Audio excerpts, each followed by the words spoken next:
So 2 weeks ago, we were in Alostar looking at some organic farms and visiting some relatives, and we met this sort of boisterous, rich vegetable farmer from Cameron Highlands. He's a wholesaler, he's a farmer himself. He told us that every single day, 200 tons of vegetables from Cameron Highlands is shipped to Singapore, or by land, by sea. Singapore takes 200 tons of vegetables from Cameron Highlands every single day. So imagine about 100 elephants lining up going to Singapore every day, right? And he does not eat a single leaf of that vegetable, even though he's the farmer, or he's one of the farmers. He does not eat a single leaf. He eats vegetables from somewhere else. Why? Because the pesticides, he told us, in Cameron Highlands these days, the way they use it is crazy. It's so crazy that the bugs there are so strong, they've used so much pesticides that nowadays they use this black liquid, unnamed, no brand, nothing, from Thailand. They don't even know what it is. They take one cap of this liquid, just one small cap like this, and they mix it with 200 gallons of water, and they put it on their soil, and within 1 or 2 days, everything dies. His exact words, everything dies. So that's the kind of vegetables that are being shipped from Cameron Highlands to Singapore. For us, 2 years ago, this thing got too close for comfort. What you see over here are actually our family and friends. They are relatives, and they are very young.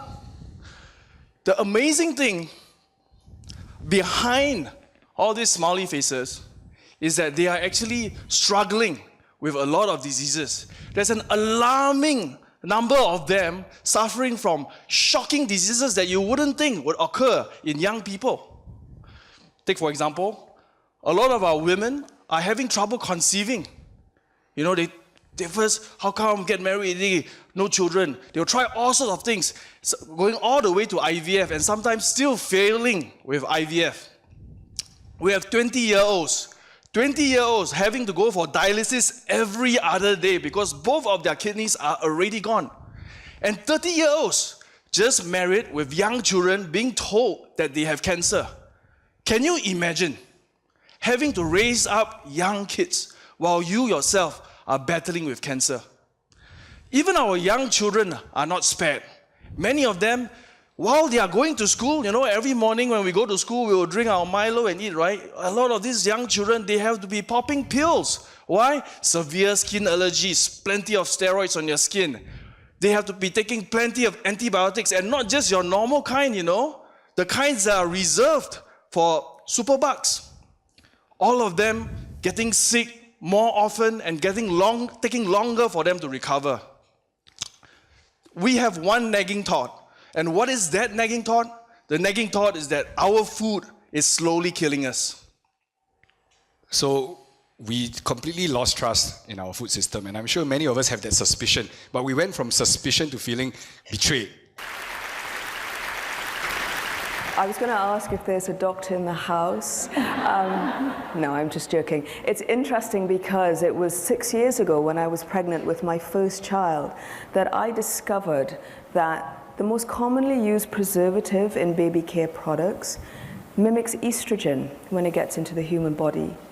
Now, it's very easy actually to get chemical compound from products into the human body through the skin, and these preservatives had been found in breast cancer tumors. I'll show you some statistics. So, for example, in the United Kingdom, the incidence of childhood leukemia has risen by 20% just in a generation, very similar statistic for childhood cancer in the US. In Canada, we're now looking at 1 in 10 Canadian children with asthma. That's a 4-fold increase. Again, similar story around the world. In the United States, probably the most astonishing statistic is 600% increase in autism and autistic spectrum disorders and other learning disabilities. Again, we're seeing that trend across Europe, across North America. And in Europe, there's certain parts of Europe where we're seeing a 4-fold increase in certain genital birth defects. Interestingly, one of those birth defects has seen a 200% increase in the US. So a real skyrocketing of chronic childhood disease that includes other things like obesity and juvenile diabetes, premature puberty.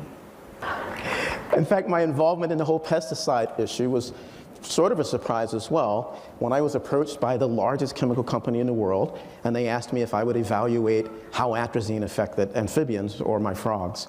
Turns out atrazine is the largest selling product for the largest chemical company in the world. It's the #1 contaminant of groundwater, drinking water, rainwater.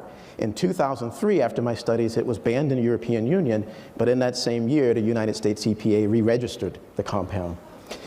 What we proposed and what we've now generated support for is that what atrazine is doing is wreaking havoc, causing a hormone imbalance.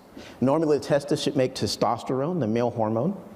But what atrazine does is it turns on an enzyme, the machinery, if you will, aromatase, that converts testosterone into estrogen. And as a result, these exposed males lose their testosterone, they're chemically castrated, and they're subsequently feminized because now they're making the female hormone. Now, this is what brought me to the human-related issues, because it turns out that the #1 cancer in women, breast cancer, is regulated by estrogen and by this enzyme aromatase. So when you develop a cancerous cell in your breast, aromatase converts androgens into estrogens, and that estrogen turns on or promotes the growth of that cancer so that it turns into a tumor and spreads. In fact, our invention, by our I mean we mammals, one of our big inventions was the placenta, but we also start out as aquatic organisms. But it turns out that this ancient structure that separates us from other animals, the placenta, cannot evolve or adapt fast enough because of the rate that we're generating new chemicals that it's never seen before. The evidence of that is that studies in rats, again with atrazine, show that the hormone imbalance that atrazine generates causes abortion, because maintaining a pregnancy is dependent on hormones. Of those rats that don't abort, atrazine causes prostate disease in the pups, so the sons are born with an old man's disease. Of those that don't abort, atrazine causes impaired mammary or breast development in the exposed daughters in utero, so that the breasts don't develop properly. And as a result, when those rats grow up, their pups experience retarded growth and development because they can't make enough milk to nourish their pups. So the pup you see on the bottom is affected by atrazine that its grandmother was exposed to. And given the life of many of these chemicals, generations, years, dozens of years, that means that we right now are affecting the health of our grandchildren's grandchildren by things that we're putting into the environment today. And this is not just philosophical, it's already known that chemicals like diacetylstilbestrol and estrogen, PCBs, DDT, cross the placenta and effectively determine the likelihood of developing breast cancer and obesity and diabetes already when the baby's in the womb. In addition to that, after the baby's born, our other unique invention as mammals is that we nourish our offspring after they're born. We already know that chemicals like DDT and DES and atrazine can also pass over into milk, again affecting our babies even after they're born.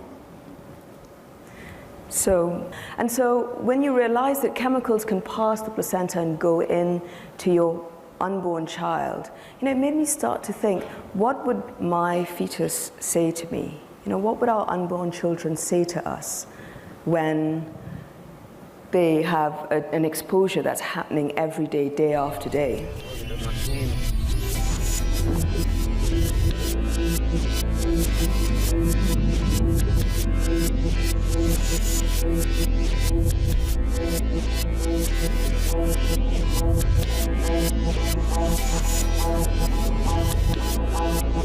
Today, I have some artificial, some artificial masks, and some FOLO. Help me.